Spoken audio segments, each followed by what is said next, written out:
Hello everyone, welcome back once again to my channel, The Rational Economist. Class 12th Accountancy का chapter change in profit sharing ratio among the existing partner इसको continue करते हैं।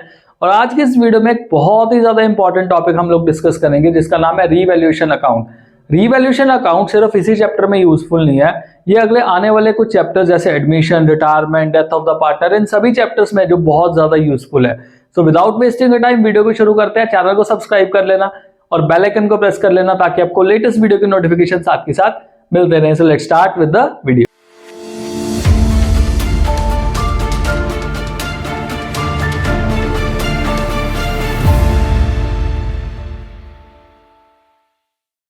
So students, revaluation account कब बनाया जाता है? Revaluation account तब बनाया जाता है जब पार्टनरशिप को डिसॉल्व किया जाता है। और पार्टनरशिप कब कब डिसॉल्व होती है?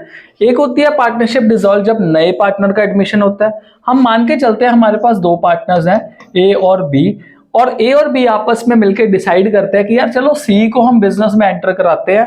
तो अब दो पार्टनर से कितने पार्टनर हो गए? 3। तो इस टाइम पे जो पहली जो पार्टनरशिप थी वो क्या होगी? डिसॉल्व होगी।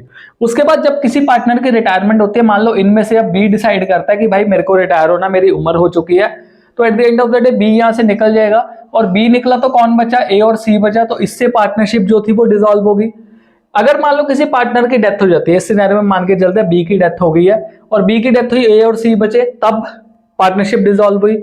या फिर जो हम इस चैप्टर में पढ़ रहे हैं कि अगर प्रॉफिट शेयरिंग रेशियो इनिशियली 1:1:1 था, अब ये कहते हैं हम 3:2:1 में हम अपना जो प्रॉफिट्स हैं वो शेयर करेंगे।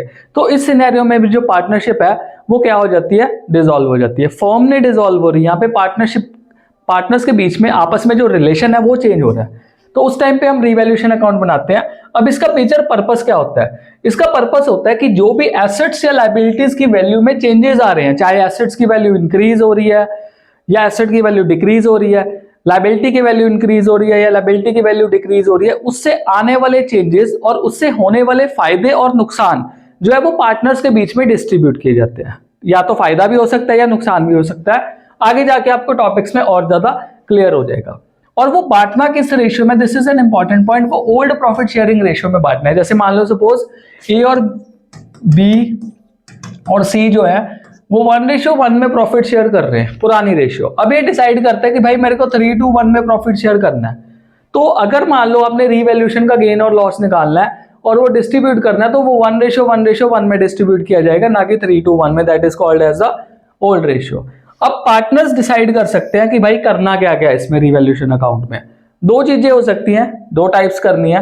नाउ रिकॉर्ड द रिवाइज्ड, जो कि चेंज्ड वैल्यूज है, of assets and liabilities in the books of firm. मतलब बुक्स में सारी चीजों की रिकॉर्डिंग करो, एक एक चीज की रिकॉर्डिंग कर दो कि ये चीज बढ़ रही है, ये चीज कम हो रही है, एंड देन जो भी प्रॉफिट लॉस हो वो पार्टनर्स के कैपिटल अकाउंट में डाल दो। But when there is not to record the revised और चेंज वैल्यू, अगर हमने रिवाइज और चेंज वैल्यू को बुक्स ऑफ द फर्म में रिकॉर्ड नहीं करना, तब हमने इन क्वेश्चंस को किस तरह से सॉल्व करना है। ठीक है जी। क्वेश्चन करने से पहले फॉर्मेट समझते हैं। फॉर्मेट में बहुत ही आसान चीज हमें एक याद रखनी है रीवैल्यूएशन अकाउंट की। अगर आपको ये चीज याद होगी ना, तो आपका यार रीवैल्यूएशन अकाउंट बहुत ही ज्यादा आसान बन जाता है। तो ये डेबिट साइड है और ये आपकी क्रेडिट साइड है। अगर मान लो सपोज आपकी एसेट का वैल्यू बढ़ रहा है, तो वो कौन सी साइड पे आ जाएगा? क्रेडिट साइड पे। और अगर लायबिलिटी का वैल्यू कम हो रहा है, तो वो कौन सी साइड पे आएगा? क्रेडिट साइड पे। अगर आप ये कोड याद कर लोगे, आपके लिए बहुत आसान हो जाएगा रीवैल्यूएशन अकाउंट को याद करना। Whereas on the debit side, अगर मान लो सपोज एसेट का वैल्यू कम हो रहा है और लायबिलिटी का वैल्यू बढ़ रहा है, तो वो सारी चीजें कौन सी साइड में रिकॉर्ड की जाएंगी? रीवैल्यूएशन अकाउंट के डेबिट साइड में। अब कौन कौन सी चीजें, कौन कौन सी जो आइटम्स है वो हमारे रीवैल्यूएशन अकाउंट में आ रही है। मैं पहले क्रेडिट साइड से शुरू करता हूं। जैसे मैंने बताया, एसेट का बढ़ना और लायबिलिटी का कम होना बाय इंक्रीज इन एसेट। तो एसेट बढ़ गई, कोई भी एसेट हो सकती है। It can be land and building, plant and machinery, then और भी कई सारी एसेट्स, पेटेंट हो गया मान लो सपोज। तो हर तरह के assets. By decrease in liabilities, कई तरह की लायबिलिटीज है, देखो लायबिलिटी को माइनस में किया हुआ है। By decrease in provision for bad debt, right? By unrecorded asset, कई बार क्या होता है हमारे बिजनेस में कुछ ऐसी एसेट्स होती है जो किताबों में नहीं लिखी होती, मतलब बुक्स में नहीं लिखी होती, बैलेंस शीट में नहीं लिखी होती। मान लो कोई पुराना टाइपराइटर पड़ा था, स्टोर रूम में पड़ा था, उसका रिकॉर्डिंग नहीं किया हुआ था, वो मिल गया कहीं से सफाई करते टाइम, तो वो एक अनरिकॉर्डेड एसेट हुआ, और अनरिकॉर्डेड एसेट का वैल्यू हम कहां पे रिकॉर्ड कर देते हैं, रिवैल्यूएशन अकाउंट में क्रेडिट साइड पे रिकॉर्ड कर देते हैं। उसके अलावा अगर हम डेबिट साइड की बात करें, यहाँ पे एसेट का कम होना और लायबिलिटी का बढ़ना। So to decrease in assets इस साइड डेबिट साइड पे, टू इंक्रीज इन लायबिलिटी, ये एसेट लायबिलिटी कोई भी हो सकते हैं। To increase in provision for bad debt, देखो प्रोविजन फॉर बैड डेट अगर कम होता है तो वो क्रेडिट साइड पे, अगर बढ़ता है तो वो डेबिट साइड पे। To unrecorded liability, unrecorded assets की तरह ही अनरिकॉर्डेड लायबिलिटीज जो है वो भी हो सकती है। मान लो किसी का पैसा पे करना था, भाई नहीं पे किया, आउटस्टैंडिंग सैलरी थी कोई, तो वो एक अनरिकॉर्डेड लायबिलिटी हुई, जो कि हम किस साइड पे रिकॉर्ड करेंगे, रिवैल्यूएशन अकाउंट के डेबिट साइड से। Because at the end of the day कोई भी अनरिकॉर्डेड चीज, उस चाहे वो एसेट हो चाहे वो लायबिलिटी हो, उस चीज का वैल्यू जो है वो इंक्रीज कर देती है। उसके बाद टू पार्टनर्स कैपिटल अकाउंट, अगर मान लो पार्टनर्स ने डिसोल्यूशन कराने के लिए, मतलब पार्टनरशिप फर्म में चेंजेस करने के लिए कुछ काम किया और उसके बदले उनको कुछ रेम्यूनरेशन मिलना है, तो वो इसमें आ जाएगा। टू कैश बैंक, अगर कोई खर्चा होता है तो वो सारा किस में आएगा, रिवैल्यूएशन अकाउंट के डेबिट साइड में आएगा। अब अगर मान लो सपोज क्रेडिट साइड बढ़ी है डेबिट साइड से, यहां पे ये चीज ध्यान रखना, अगर क्रेडिट साइड बढ़ी है डेबिट साइड से तो भाई आपका क्या होने वाला है, गेन होने वाला है, गेन ऑन रिवैल्यूएशन। मतलब ये साइड बढ़ी आगे इस साइड से, और हमारे पास मान लो दो पार्टनर्स हैं जो कि 1:1 में प्रॉफिट को शेयर कर रहे हैं, तो जो बैलेंस आएगा वो किस नाम से आएगा, to partner capital slash current account. Capital account कब आएगा, जब फ्लक्चुएटिंग कैपिटल्स होती हैं, और करंट अकाउंट कब आएगा, जब फिक्स कैपिटल होती हैं। तो ए और बी के बीच में आपने ये गेन जो है वो डिस्ट्रीब्यूट कर देना, कौन से रेशियो में, ओल्ड प्रॉफिट शेयरिंग रेशियो में, जैसे कि मैंने आपको बताया था। यहां तक क्लियर हुआ। मैंने एक और फॉर्मेट किया हुआ है, सेम चीज है, बट अब इसमें क्या है, अगर मान लो सपोज आपकी डेबिट साइड बड़ी आ जाती है क्रेडिट साइड से, तो उस टाइम पे ये क्या होता है, लॉस ऑन रीवैल्यूएशन होता है। It is loss on revaluation, loss of revaluation. तो डेबिट साइड बड़ी है, यहां पे बैलेंस करूंगा, यहां पे बैलेंस करूंगा, और यहां पे लिखूंगा bye partner capital slash current account. Now this is loss on revaluation, और ये ए और बी के बीच में डिस्ट्रीब्यूट किया जाएगा 1:1 में, ओल्ड प्रॉफिट शेयरिंग रेशियो में। तो डेबिट साइड और क्रेडिट साइड का हमने ध्यान रखना है। तो दोनों फॉर्मेट्स के हम बेसिस समझ चुके हैं। अब एक क्वेश्चन करते हैं। क्वेश्चन देखते हैं हमारा क्या है। Amar, Akbar and Anthony are partner sharing profits and losses equally, बराबर प्रॉफिट शेयर कर रहे हैं, बहुत बढ़िया बात है। The balance sheet as at 31 March 2025 was as follows. तो ये बैलेंस शीट हमें दी हुई है, जिसमें हमें लायबिलिटीज में दिया हुआ है sundry creditor, general reserve, capital account, Amar, Akbar, Anthony, cash in hand, cash at bank, sundry debtor, stock, land and building, machinery, advertisement, suspense account, ये दिया हुआ है हमारे पास। ओके, मैं सिर्फ अभी के लिए आपको रीवैल्यूएशन के पर्सपेक्टिव से क्वेश्चन कराने वाला हूं, राइट। अब इसमें बहुत सारी और भी चीजें हैं जिसको मैं करा सकता था, बट मेरे को लगता है कि पहले रीवैल्यूएशन को कराना ज्यादा जरूरी है, क्योंकि अगले आने वाले कुछ टॉपिक्स में ना रीवैल्यूएशन का यूज होता है। तो इसलिए रीवैल्यूएशन अगर पहले समझ ले तो बाद वाले टॉपिक्स हमारे लिए थोड़े से आसान बन जाते हैं। तो इसलिए पहले रीवैल्यूएशन करा रहा हूं। तो हम सिर्फ क्वेश्चन जो रीवैल्यूएशन के पर्सपेक्टिव से करने वाले हैं। अब यहाँ पे देखते हैं, इन्होंने प्रॉफिट्स अपने चेंज किए, जो कर रहे हैं आप 2:1 में with effect from 1 April 2025, and इन्होंने डिसाइड क्या किया, the value of stock to be reduced to, stock का वैल्यू कितने से रिड्यूस कर, कितने तक कर रहे हैं, 1,25,000 तक कर रहे हैं। मतलब हमने पहले स्टॉक देखना है,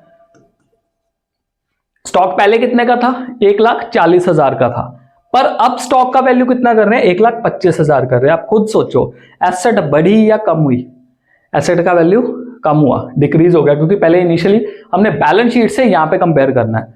तो 1,40,000 से वैल्यू कम होकर कितना हो गया, 1,25,000। यहां तक क्लियर हो गया। उसके बाद नेक्स्ट देखते हैं, value of machinery to be decrease by 10%। जो मशीन का वैल्यू है हम डिक्रीज कर रहे हैं कितने परसेंट से, 10%। सब मार्किंग करता जा रहा हूं। तो 2,50,000 की मशीन थी, अब 10% से डेप्रिशिएट हो रही है, मतलब डिक्रीज हो रही है। तो 2,50,000 का 10% 25,000 रुपये हो जाएगा। तो यहां पे आ गया पॉइंट हमारा। Now land and building to be appreciated by 62,000। यहां पे देखो, land and building to be appreciated by, ये सीधा कह दिया कि भाई इतने से बढ़ रही है। यहां पे जो पहला पॉइंट था 1,40,000 रुपए से वैल्यू कहां तक आ रहा था, 1,25,000 तक आ रहा था, 2, पर यहां पे सीधा कह दिया कि भाई इतने से वैल्यू बढ़ रही है। Great. Now provision for doubtful debt to be made at 5% on sundry debtors. Land and building वाला पॉइंट था, सन्ड्री डेटर को लेके भी पॉइंट आ गया कि यार इस पे 5% प्रोविजन जो हमने क्रिएट करना है। Great. Akbar was to carry out reconstitution of the firm at a remuneration of 10,000। तो 10,000 का रेम्यूनरेशन जो है वो अकबर को देना है। तो हमने क्या बनाना है, रिवैल्यूएशन अकाउंट बनाना है और जर्नल एंट्री पास करनी है। आगे जो लिखा फालतू का लिखा हुआ है। चलो, अब मैंने आपको रिवैल्यूएशन अकाउंट के बारे में क्या बताया था, क्या पढ़ा हमने रिवैल्यूएशन अकाउंट के बारे में। डेबिट साइड में क्या होता है, एसेट कम होती है और लायबिलिटी क्या होती है, बढ़ती है। और क्रेडिट साइड में क्या होता है, एसेट बढ़ती है और लायबिलिटी हमारी वो कम हो जाती है। यही हमने किया था। ओके, तो सबसे पहला पॉइंट देखो आपके पास क्या है, value of stock to be reduce to 1,25,000। आपका स्टॉक का वैल्यू इनिशियली कितना था, 1,40,000। अब कितना रह गया, 1,25,000। इसका मतलब आपका जो स्टॉक का वैल्यू है टू स्टॉक कितना कम हुआ, 15,000 रुपए आपका स्टॉक का वैल्यू है वो कम हो गया। This is the first point, क्योंकि एसेट हमारा क्या हो रहा है, रिड्यूस हो रहा है। और रीवैल्यूएशन में उतना ही अमाउंट लिखना है जिसमें चेंजेस आ रहे हैं। तो रिवाइज्ड वैल्यू जो है वही लिखनी है हमने, मतलब रिवाइज वैल्यू में चेंजेस कितने आ रहे हैं। Now value of machine to be decrease by 10%। अब मशीनरी ओरिजिनली कितने की थी, 2,50,000 की, कितने परसेंट से डिक्रीज हो रही है यार, 10% से डिक्रीज हो रही है। तो 10% से डिक्रीज करो, डिक्रीज कर रहे हो एसेट को टू मशीनरी, कितने की लिखूंगा, 25,000 की, क्योंकि 10% 2.5 लाख का कितना हो गया, 25,000। उसके बाद क्या कहा उन्होंने, अगले पॉइंट में देखो कि यार जो लैंड एंड बिल्डिंग है ये अप्रिशिएट होगी बाय 62,000। बाय मतलब सीधी सीधी 62,000 से बढ़ गई है। तो बाय लैंड एंड बिल्डिंग कितने से बड़ी वैल्यू, 62,000 से वैल्यू बढ़ गई। सही है। Next, provision for doubtful debt to be made at 5% on sundry debtor. तो प्रोविजन क्रिएट करनी है, इंक्रीज करनी है। और अगर हम प्रोविजन को इंक्रीज करेंगे, पहले देखो सन्ड्री डेटर है कितने के, 80,000 के। 80,000 का अगर 5% करूंगा तो वैल्यू मेरे पास 4,000 आ जाएगा। और अगर प्रोविजन इंक्रीज होती है तो आपने अपना फॉर्मेट बनाया हुआ है, to increase in provision for bad debts 4,000 रुपए के आ जाएंगे। कौन सी साइड पे आएंगे, रिवैल्यूएशन के डेबिट साइड में आएंगे, क्योंकि लायबिलिटी हमारी क्या हो रही है, इंक्रीज हो रही है। प्रोविजन को लायबिलिटी वाले रूल से हम चलाते हैं। नेक्स्ट पॉइंट देखो जो लास्ट है हमारे पास, Akbar was to carry out reconstitution of the firm at a remuneration of 10,000। Akbar reconstitution कर रहा है फर्म की, तो यार इसको पैसा मिलना है। तो यहां पे क्या लिखेंगे, टू अकबर्स कैपिटल अकाउंट। इसको जो रेम्यूनरेशन मिल रहा है, कितने का रेम्यूनरेशन मिल रहा है, 10,000 रुपए का रेम्यूनरेशन मिल रहा है। तो यहां तक आपकी कहानी कंप्लीट होगी। बहुत अच्छा, अगर कहानी कंप्लीट होगी आगे की स्टोरी देखते हैं। आगे की स्टोरी क्या है कि यार टोटलिंग करो, क्योंकि और कुछ तो बचा नहीं इसमें रिवैल्यूएशन के। तो 62,000 आ गया, हमें क्लियरली दिख रहा है हमारा क्रेडिट साइड पर है। अगर मैं इसका क्रेडिट साइड देखूं तो यहाँ पे भी 62,000 आना चाहिए, बट एक्चुअल में कितना आ रहा है आप टोटलिंग कर सकते हो। टू पार्टनर्स कैपिटल अकाउंट में बाकी बैलेंस जो हम डाल देंगे, जो क्या है आपका गेन है ऑन रिवैल्यूएशन। तो 15 और ये हो गया 15 और 25 40, 40 और 10 50 और 54 और माइनस करके मेरे पास वैल्यू कितना आ गया, 8,000 आ गया। अब हमने अमर, अकबर और एंथनी के बीच में ये पैसा डिस्ट्रीब्यूट करना है। Now what was their profit sharing ratio, it was 1:1:1। यही था ना, चेक कर लेते हैं।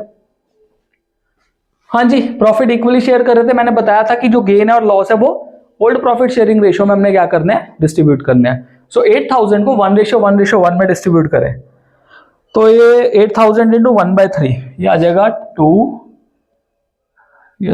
6 ये आ जाएगा 266.66666 आ जाएगा। तो आप इसको ना 2667 मान लो, फिर दूसरे वाले का भी 2667 मान लो, पर तीसरे वाले का ध्यान रखना आपको फिर 2666 मानना पड़ेगा। अगर आप इसका भी 7 मानोगे तो 1 रुपया बढ़ जाएगा। कहां से जस्टिफाई करोगे 1 रुपया, पॉइंट का मामला है। तो आप इस तरह से इसको नोट डाउन जो है वो कर सकते हो। ये बन गया आपका रिवैल्यूएशन अकाउंट। अब करनी है जी इसकी जर्नल एंट्रीज। जर्नल एंट्रीज करना बहुत आसान है, रिवैल्यूएशन की बहुत ज्यादा इजी है। अब समझाता हूं किस तरह से। यहां पे देखो रिवैल्यूएशन का अकाउंट क्या हो रहा है, डेबिट हो रहा है। चलो जी लिख दो इसको यहां पे, रिवैल्यूएशन अकाउंट डेबिट किसकी वजह से डेबिट हुआ? To stock. किसकी वजह से डेबिट हुआ? To machinery. किसकी वजह से डेबिट हुआ? To provision for bad debt. किसकी वजह से डेबिट हुआ? To Akbar capital account. पहले मैं यही लिख रहा हूं, गेन वगैरह को मैं बाद में लिखूंगा। तो स्टॉक कितना था, ये अकाउंट भी लिख लेना, फालतू में नंबर मत कटवाना किसी चीज को लेके भी।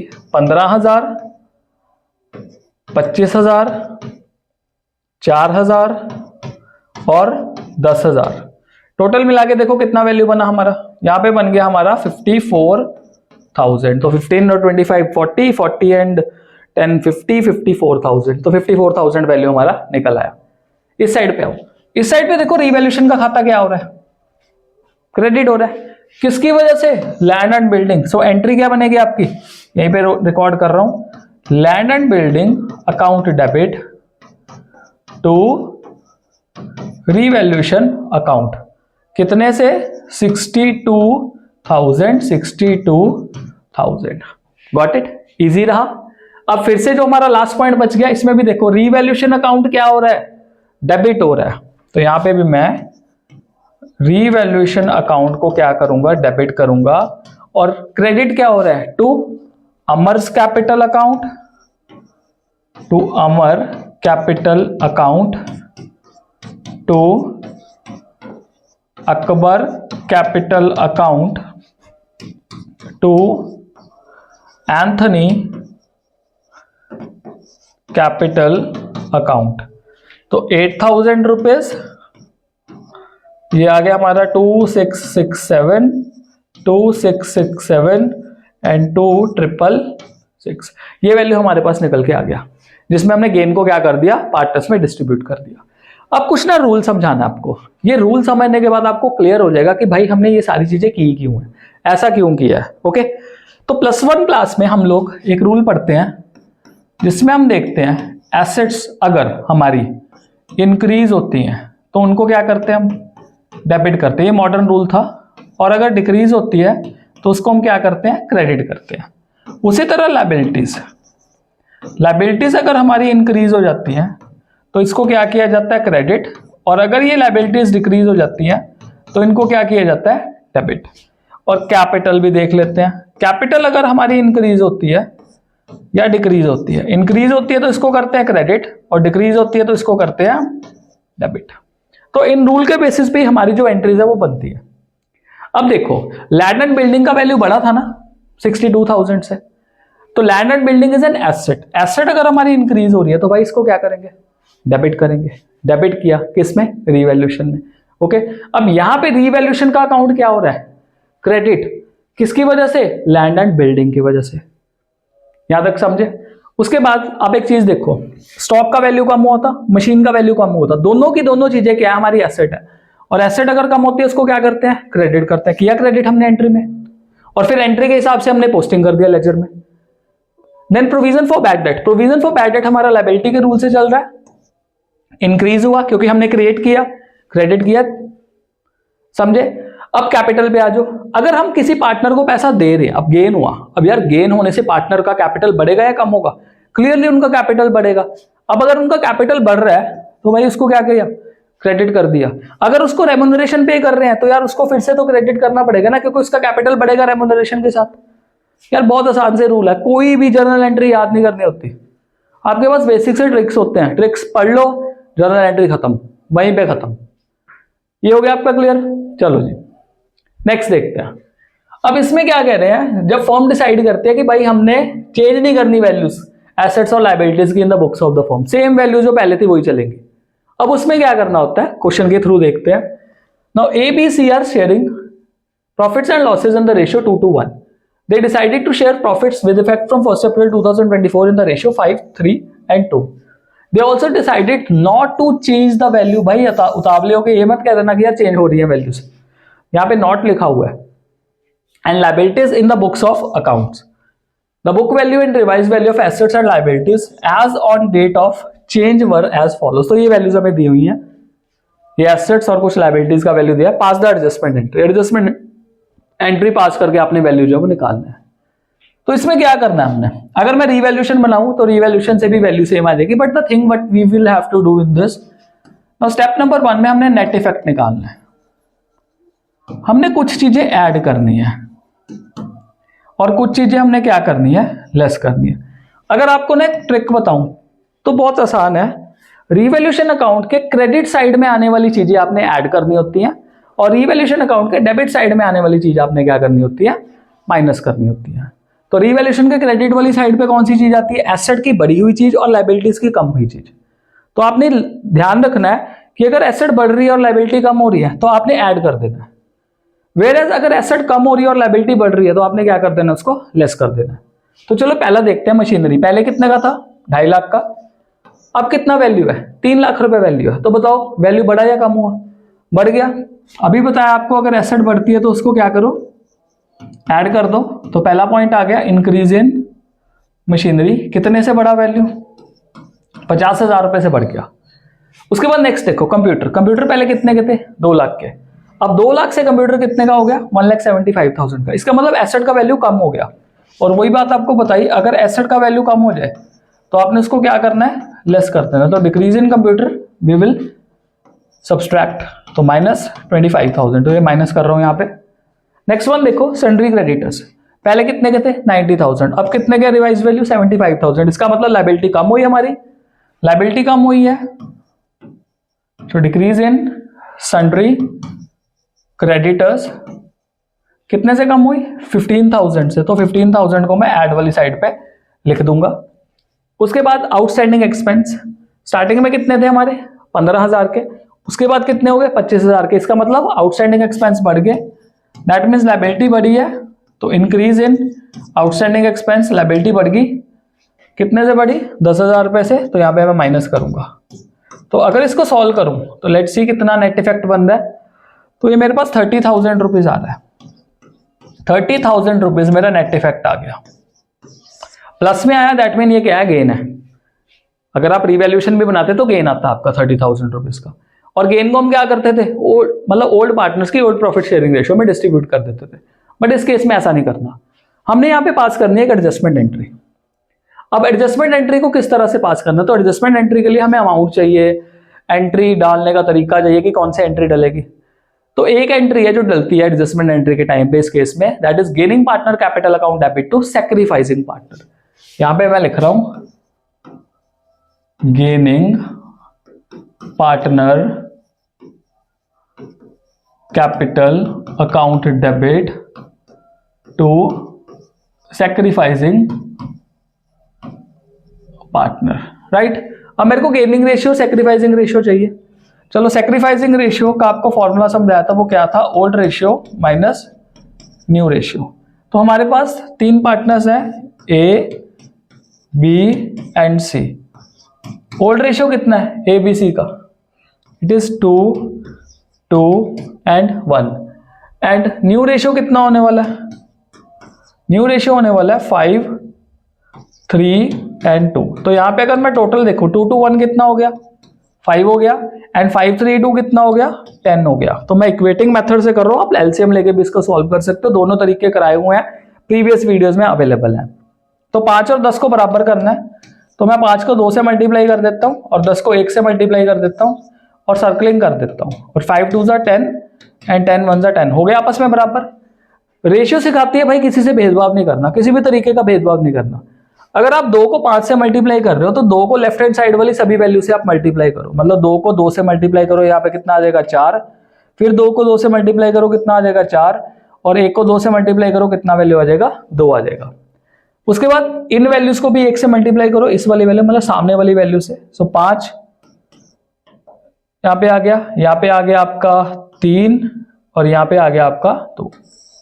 अब माइनस माइनस माइनस करना मेरे को, तो यहाँ पे आ गया -1, यहाँ पे आ गया 1 और यहाँ पे आ गया 0।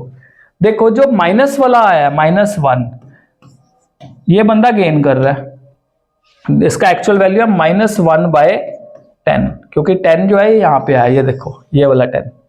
ओके, ये जो प्लस वाला आया बी, ये क्या कर रहा है, सेक्रीफाइस कर रहा है 1/10। ओके, और एंट्री मैंने आपको क्या बताई है, gaining partner capital account debit to sacrificing. तो भाई गेन कौन कर रहा है, ए, एंट्री क्या बनेगी, A's capital account debit to B's capital account, क्योंकि बी क्या कर रहा है, सैक्रिफाइस कर रहा है। अब क्या सीधा नेट इफेक्ट आपका आ जाएगा आंसर में, नहीं, सीधा सीधा नेट इफेक्ट नहीं आना आपके आंसर में।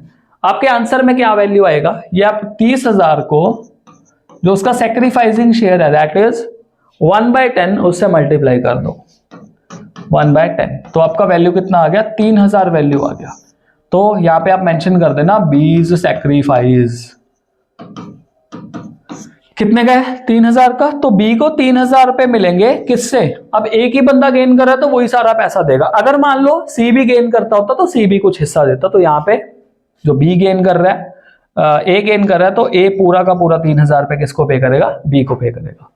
तो ये आपका जब आपकी बुक्स ऑफ द फर्म में कोई भी वैल्यू को आप चेंज नहीं करते हो, तो इस तरह से एडजस्टमेंट एंट्री पास करके आप सारी कहानी जो है वो खत्म कर सकते हो। So this is what all about revaluation account is. अगली वीडियो में मिलेंगे जिसमें आपको काफी सारे ट्रीटमेंट्स, रिजर्व्स, अनडिस्ट्रीब्यूटेड प्रॉफिट वगैरह के कराऊंगा, उसमें रीवैल्यूएशन का थोड़ा सा काम है, इसीलिए रीवैल्यूएशन अकाउंट आपको पहले कराया। So bye bye for now, till then stay blessed all, अगली वीडियो में मिलेंगे।